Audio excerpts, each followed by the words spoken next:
Ya, kembali bersama kami dalam Hot Ekonomi. Saya masih bersama Mas Fajar dan juga melalui telekonferensi hadir juga Pak Sani Iskandar. Saya ke Mas Fajar dulu. Ya. Kalau kita bicara soal pos potensi penerimaan negara selain pajak, ya kan? Ya. Kita bicaranya soal komoditas misalnya. Kita tahu bahwa migas dan juga tambang ini kan masuk dalam daftar komoditas ya andalan Indonesia lah begitu bersama dengan kelapa sawit. Nah, kalau menurut Anda apakah koreksi dalam penerimaan negara di sektor ini bisa kita tingkatkan begitu, atau ada sentimen yang tersendiri yang bisa mengangkat ini begitu? Kalau kita bicara masalah komoditas, memang kita tidak serta-merta itu dipengaruhi oleh faktor internal, tapi juga eksternal. Salah satunya adalah kan kalau kita bicara masalah komoditas kan harganya cenderung fluktuatif. Kita tahu bahwa akhir-akhir ini kan memang kalau kita bicara sumber daya alam, entah itu komoditas sifatnya palm oil ataupun itu barang tambang gitu dan lain sebagainya, itu kan memang harganya tidak terlalu menggembirakan gitu ya. Tapi lagi-lagi sebenarnya kalau kita bicara masalah secara keseluruhan, bagaimana ekonomi ini diupayakan untuk bisa ya minimal bisa terus menunjukkan tren positifnya gitu ya, dan kita masih ada sisa 6 bulan lagi semester 2. Kita berharap dengan pembukaan ekonomi, sektor ekonomi mulai awal Juni itu memang sebenarnya sudah mulai memberikan angin segar bagi ekonomi kita. Tapi lagi-lagi kalau kita kaitkan dengan sektor kesehatan, memang ini ada semacam trade off gitu ya. Maka dari itu memang sebenarnya di sini perlu ada semacam pengetatan dari sisi protokol kesehatan, entah itu dalam sisi berusaha, berdagang dan lain sebagainya. Itu mungkin poin pentingnya, Mbak Poppy. Tapi kalau kita bicara masalah balik lagi terkait dengan mengoptimalkan APBN atau mengoptimalkan penerimaan negara, saya rasa memang kita tidak bisa lepas dari pajak gitu ya. Bisa dibilang kontribusinya sangat besar, 76-80% itu memang penerimaan kita dari pajak. Nah, maka dari itu menurut saya business as usual saja dengan kondisi seperti ini. Maksudnya apa? Maksudnya adalah teruskan apa yang dilakukan sebelumnya terkait dengan reformasi perpajakan. Dari sisi simplifikasi administrasi perpajakan, kemudian penyesuaian tarif dan lain sebagainya. Dan yang terakhir, poin yang paling penting adalah bagaimana caranya memanfaatkan penerimaan perpajakan yang sangat limited ini, yang sangat terbatas ini untuk belanja yang sangat efektif gitu diharapkan ke depannya. Seperti itu sih menurut saya. Oke. Kalau dari kacamata pelaku usaha sendiri seperti apa ya Pak Sani? Karena kan komoditas migas, kemudian juga tambang, kelapa sawit khususnya ini kan juga andalan-andalannya Indonesia.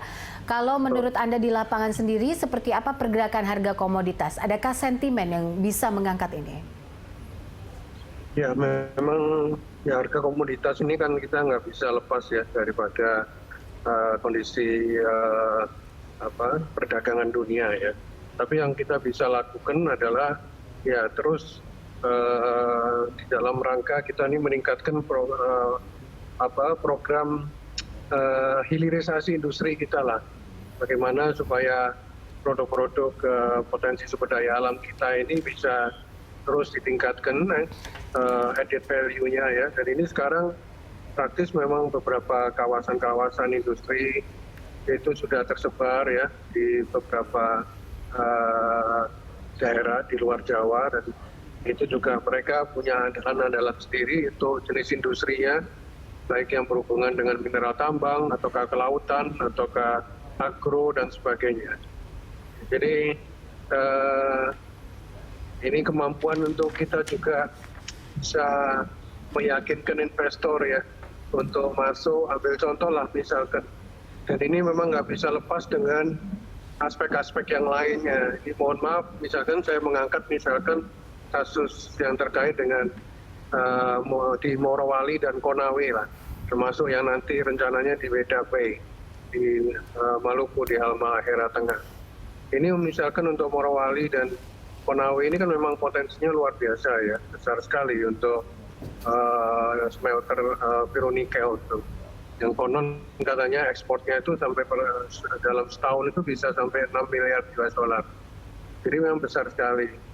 Ya, cuma kan memang kita tahu di sana bahwa sumber daya manusia kita kan sangat terbatas, sehingga akhirnya kita juga masih menggunakan dari luar. Kebetulan memang investornya dari China, ya, sehingga memang sebagian memang tenaga kerja dari luar. Dan ini kan memang selalu menjadi permasalahan sosial juga. Ya, jadi hal-hal yang seperti ini yang sebetulnya memang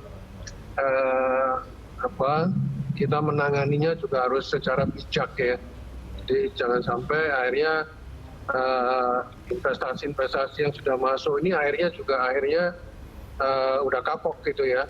Paling tidak bertahan dengan yang sudah, tapi bagi yang baru dan segala macam, karena mendengar informasi atau pengalaman dari rekan bisnis yang lainnya, itu akhirnya jadi kemudian berhitung dulu untuk masuk ke Indonesia. Saya rasa itu. Baik. Terakhir mungkin sebelum saya ke Mas Fajar, Pak Sani, apa opsi dan juga potensi yang bisa dilakukan untuk menggali penerimaan negara saat ini? Ya, kalau saya karena kebetulan bidang saya ini di bidang properti dan pengembangan kawasan ekonomi ya. Jadi saya ngelihat memang ya ini kan praktis dalam setengah tahun inilah. Justru sebelumnya ini juga sektor properti khususnya ini kan juga sangat drop sekali. Dan ini betul-betul pendapatan pemerintah ya khususnya dari beberapa tadi yang saya sebutkan ya dari untuk biaya PPATB, kemudian PP final kalau terjadi transaksi itu dampaknya cukup signifikan menurut saya.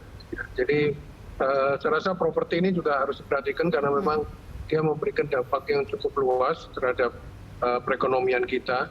Ya, jadi saya rasa itu dan kembali lagi kalau untuk yang terkait dengan kawasan industri secara keseluruhan, ya kita masih berharap bahwa kawasan-kawasan kita yang sudah ada, tersebar ada 96 kawasan industri di Indonesia, ini juga mereka siap untuk menerima relokasi industri dari luar negeri.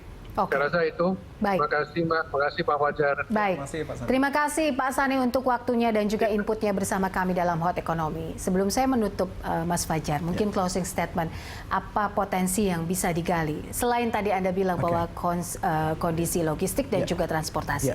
Oke, kalau kita lebih spesifik lagi, saya akan to the point saja. Kalau kita bicara masalah sisi lapangan usaha, kalau kita lihat dari secara sektoral, memang ada beberapa sektor yang sangat potensial. Yang pertama yang pasti industri manufaktur.